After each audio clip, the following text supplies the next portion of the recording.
We just witnessed probably the funniest presidential debate in the history of presidential debates. I don't think there will ever be another presidential debate that is just this dumb but funny at the same time. I mean, I think we can all sit here and agree that this debate was just something else. I mean, this is the first presidential debate in American history where we had the former United States president debating against our current United States president, and they argued about things like golf and their handicap in golf. He doesn't do it. He can't hit a ball 50 yards. He challenged me to a golf match. He can't hit a ball 50 yards.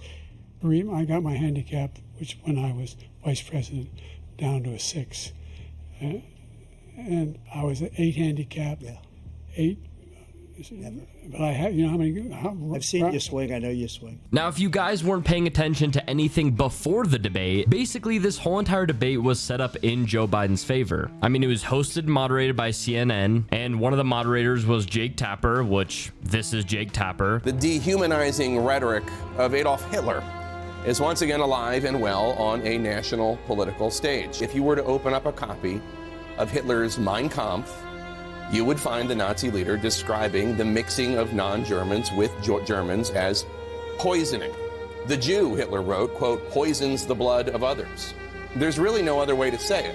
Donald Trump's language mirrors this directly. But to be fair, I do think that the moderators were very good in this debate, which is very surprising. Like, it didn't really seem like they favored Joe Biden or anything, or would, you know, ask Trump really difficult questions, but not Joe Biden. Like, I think it was pretty fair across the board. Then we also had things like the mic being muted of the person who wasn't supposed to be talking. So, like, if Biden was talking, Trump's mic would be muted and vice versa, which when CNN first said like that was the rules, a lot of people were like, oh my God, this is in favor for Joe Biden, so Trump couldn't interrupt him and stuff like that. But honestly, I think it kind of worked in favor for both of them, because the Joe Biden administration came into this debate basically saying, hey, we have to show the American people and the people who are skeptical of Joe Biden's cognitive ability, we have to show them that he is still all here and that he can serve another 4 years. The president doesn't need a cognitive test. That is not my assessment. That is not my assessment. That is the assessment of the president's doctor. That is also the assessment of the neurologist, who has also made that assessment as well.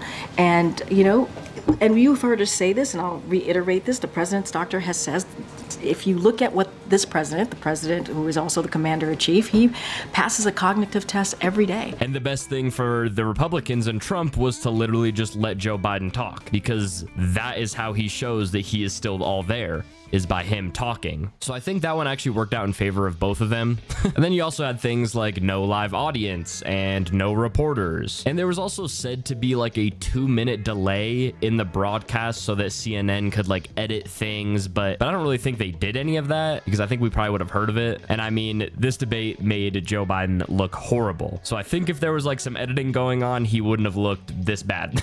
Now, of course, before the debate, both parties were, you know, getting prepared for the debate, but Joe Biden's camp was insane. I mean, this guy was at Camp David for what, 7-8 days? They set up like a mock debate stage and had him like go through the questions and things like that, because we know he had the questions before. But anyway, that was everything before the debate. And then the debate came, and I think it was a little bit surprising, but at the same time, not that surprising. Like, before the debate, everybody's saying that, you know, Joe Biden's gonna be on drugs and he's gonna be like locked in. And I'm pretty sure even Trump said it, like something about like don't underestimate him or something, and like blah yada yada yada. Like, didn't really say anything too bad about Biden before the debate, but then the debate came and pretty much everything we were all thinking was exactly how it was. But anyway, enough of me talking. Let's go and look at some of the highlights between Trump and Biden. This should be fun. President Biden, you would be 86 at the end of your second term. Is obviously talking about his age, concerns and this is where about your capability to handle the toughest debate. job in the world well into your 80s.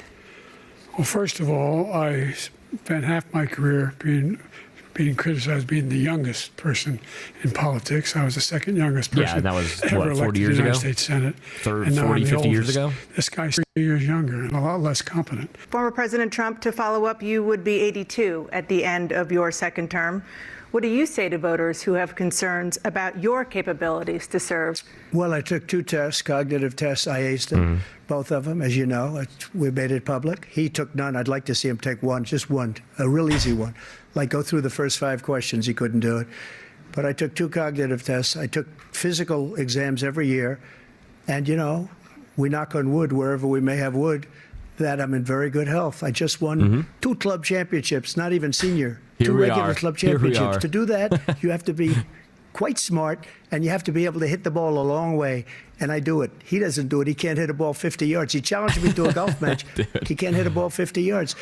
I think I'm in very good shape. I feel that I'm as in good a shape as I was 25, 30 years ago. Actually, I'm probably a little bit lighter, but I'm in as good a shape as I was years ago. I feel very good. I feel the same. Now, I think what Trump could have did here a little better, because like a lot of people were saying before this, is that Trump has to make himself likable. And that was the whole thing. It's like, if Trump can come here and make himself likable and prove that he is a better candidate than Joe Biden, like a lot of voters who are kind of in between and don't know who to vote for, or are skeptical in Joe Biden's ability and things like that, like all Trump had to do was make himself likable. And I think instead of sitting here and being like, this guy can't hit a golf ball, and starting this whole debate about golf, he literally just could have said exactly what he said. Like, hey, I've taken tests. I'm all there. I just won these golf championships, these club championships. You know, I'm healthy. I'm active. I feel good. Boom. There you go. It's like, okay, there's the question right there. Like, yeah, I'm old, but look at me. I'm still there. I'm still out here doing physical activity and all this stuff. And boom,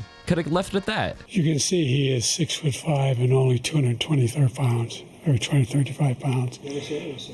Well, you said 6'4", 200. Okay, arguing about his height. Anyway, All right.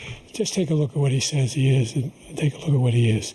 Look, I'd be happy to have a driving contest with him. I got my handicap, which when I was Happy to have a driving contest with him is crazy. But by the way, I told you before, I'm happy to play golf. This You is can carry your own great. bag.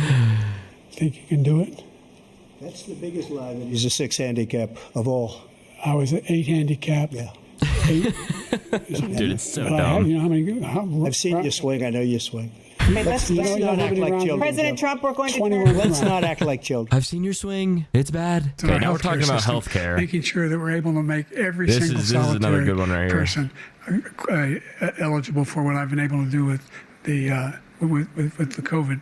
Excuse me, with dealing with everything we have to do with. Look, if we finally beat Medicare. Thank you, President Biden. President Trump?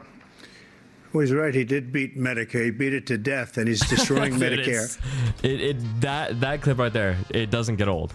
That is hilarious. I think the best thing CNN could have done here is not have this split screen. Because this split screen, every time Joe Biden like messes up or looks down, you just have Trump looking over like if they could just keep it on Joe Biden and not show Trump, this would have looked a lot better for him. I saw Ben Shapiro's video where he was watching the debate or like reacting to it, and he was saying that like, if you put this on mute, like watch, I'm gonna mute it and you just watch the two of them. Okay, which one looks better? Does Trump look better here, or does Joe Biden look better here? You know, like, I don't know. It's diabolical for them to put a split screen on this. Okay, next they're gonna start talking about January 6th. Because this was a big thing that, you know, analysts and people like before the debate were saying that like, hey, if Biden wants a chance of winning at this, he has to grill Donald Trump about January 6th and bring that up and talk about that and just see how Trump responds to it. And these people should be in jail, and they should be the ones who are being held accountable. And he wants to let them all out. And now he says if he loses again, such a whiner that he is, that there could be a bloodbath. Also, I don't know if you guys like watched after the debate, but they did like a fact check thing. And it said like Donald Trump had 31 times where he lied and Joe Biden had 9. But in that like fact check thing, they didn't fact check any of these things that Biden were saying about Trump. Like when he just said there, he said it will be a bloodbath. If you actually took time to research it, Donald Trump was literally talking about how they're going to kill the automobile industry and that it would be a bloodbath. If you're listening, President Xi, and you and I are friends, but he understands the way I deal, those big monster car manufacturing plants that you're building in Mexico right now, and you think you're going to get that, you're going to not hire Americans, and you're going to sell the cars to us. Now, we're going to put a 100% tariff on every single car that comes across the line, and you're not going to be able to sell those cars. If I get elected, now if I don't get elected, it's going to be a bloodbath for the whole. That's going to be the least of it. It's going to be a bloodbath for the country. And then everybody took it out of context and they're like, oh my God, Trump said there's going to be a war if he doesn't become the president, people are going to start killing each other. Like, that's not what he said. And Joe Biden even said that in the debate. Like, the president said it would be a bloodbath, but whatever. And then there was a lot of other things where, you know, Joe Biden would be like, oh, Donald Trump said this. And it was something like completely taken out of context that the fact checkers just did not fact check. On January 6th, we had a great border. Nobody coming through, very few. On January 6th, we were energy independent. On January 6th, we had the lowest taxes ever. We had the lowest regulations ever. On January 6th, we were respected all over the world. All over the world, we were respected. And then he comes in and we're now laughed at. We're like a bunch of stupid people. So I think, honestly, Donald Trump played that pretty good. Because like I said, like a big point that I feel like the Biden administration was trying to, you know, push on Trump was this whole January 6th thing and seeing how he would respond to it. And I think how he responded to that, honestly, it's like it kind of takes away from what happened at the Capitol on January 6th and puts it towards, hey, that happened, but look where we were at compared to where we're at now, which I think that's what a lot of people kind of wanted to hear. It's like the people who don't know who to vote for, the people that are in the middle, like, I don't know if I should go for Trump, I don't know if I should go for Biden. They just want to be assured of things that are like, hey, our price is going to go down. Our gas price is going to go down. Can I afford groceries? You know, things like that. Will you pledge tonight that once all legal challenges have been exhausted, that you will accept the results of this election, regardless of who wins, and you will say right now that political violence in any form is unacceptable? Well, I shouldn't have to say that, but of course I believe that. It's totally unacceptable. And if you would see my statements that I made on Twitter at the time, and also my statement that I made in the Rose Garden, you would say it's one of the strongest statements you've ever seen. In addition to the speech I made in front of, I believe, the largest crowd I've ever spoken to. And I will tell you, nobody ever talks about that. They talk about a relatively small number of people that went to the Capitol and in many cases were ushered in by the police. And as Nancy Pelosi said, it was her responsibility, not mine. She said that loud and clear. But the answer is, if the election is fair, free, and I want that more than anybody. And I'll tell you something. I wish he was a great president because I wouldn't be here right now. I'd be at one of my many places enjoying myself. I wouldn't be under indictment because I wouldn't have been his political opponent. Because he indicted me because I was his opponent. Honestly, he should have just answered by saying, yes, I swear. Like, I feel like there's really no explaining in that. I feel like that's a pretty straightforward, just like, yeah, I will accept the outcome and there won't be any violence. Like, you know, I feel like that's a lot easier way to do it than, because I think they actually had to ask him this question 3 times because he like kind of answered it, kind of didn't answer it. So just a simple, yeah, I swear, I promise.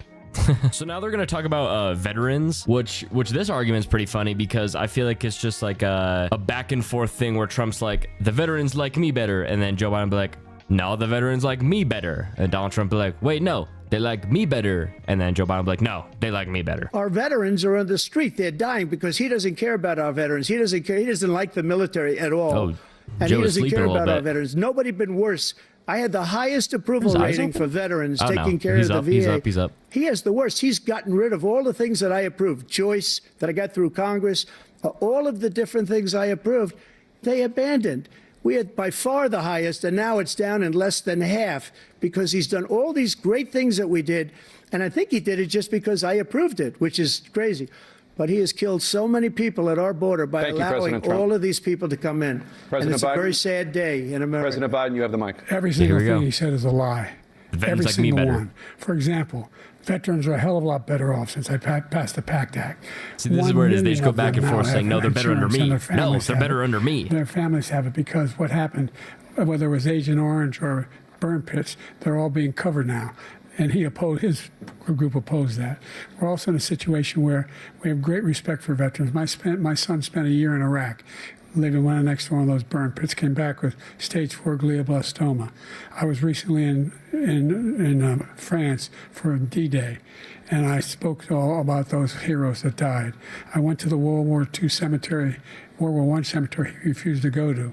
He was standing with his 4-star general, and he told me, he said, I don't want to go in there because they're a bunch of losers and suckers.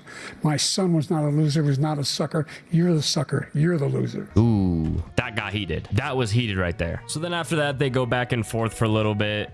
basically just, I never called them losers and suckers and blah, blah, blah. Okay, next they go on to a topic that was another topic that I think a lot of people were tuned in to hear about, which was abortion. I supported Roe v. Wade, which had 3 trimesters. The first time is between the woman and the doctor. Second time is between the doctor and an extreme situation. The third time is between the doctor, between the woman and the state. The idea that the politicians, that the founders wanted the politicians to be the ones making decisions about women's health is ridiculous. He can take the life of the baby in the 9th month and even after birth, because some states, Democrat run, take it after birth. Again, the former governor of Virginia, put the baby down, then we decide what to do with it. So he's willing to, as we say, rip the baby out of the womb in the 9th month and kill the baby. Nobody wants that to happen, Democrat or Republican. Nobody wants it to happen. That is simply not true. The Roe v. Wade does not provide for that. That's not the circumstance. Only if a woman's life is in danger, she's going to die. That's the only circumstance in which that can happen. But we are not for late-term abortion, period. Now, I feel like this is just my personal opinion, but I feel like the abortion debate, it's never going to make everybody 100% happy. So of course you have pro-life and then you have pro-choice, and like no matter what you say, I feel like no one is ever going to be happy. And I mean that, like, you say one thing, pro-life is going to be unhappy. You say one thing, pro-choice is going to be unhappy. So that's a very hard topic to discuss. And 'cause I mean, even if you say, okay, hey, I'm pro-choice, but you can't get an abortion after 9 months. Like, even if you say that, I feel like there's still going to be people out there that are going to be mad about that, and there's going to be people that are going to be happy about it. So it's very lose-lose. It's a hard topic, and to be honest, who am I to say? So I'm just gonna leave it at that. Badly handled. Many people were dying. All he said was, it's not that serious. Just inject a little bleach into your arm. You'll be all right. There we go with another sick quote. There were no jobs. Put bleach in your arm. Unemployment rate rose to 15%. And that's terrible. Another thing that CNN did not fact check him on what Donald Trump said about the bleach. Because again, if you actually look up what he said about the bleach, it's not the context that Joe Biden's using it in. We have 800,000 new manufacturing jobs, but there's more to be done. There's more to be done. Working class people are still in trouble. We have the greatest economy in the history of our country. We have never done so well. Everybody was amazed by it. Other countries were copying us. We got hit with COVID. And when we did, we spent the money necessary so we wouldn't end up in a Great Depression, the likes of which we had in 1929. And yeah, that pretty much wraps up all of the highlights from the debate. But yeah, and then the aftermath was, of course, people saying that, hey, Joe Biden, is he going to step down? Is there going to be a different candidate to take his spot? Because I think it just proved to everybody that, hey, Biden is just not all there to be our president. But then there's also things, you know, that Trump did, and people are like, well, I don't want this guy either, so we're kind of screwed here. Yeah, but anyway, guys, I just wanted to make this quick video because I thought the debate was pretty funny, and I just wanted to look back at it, and hopefully you guys enjoyed. And if you guys did, please be sure to leave a like and subscribe, post notifications on. Without further ado, I'll see you guys in the next one. Peace out.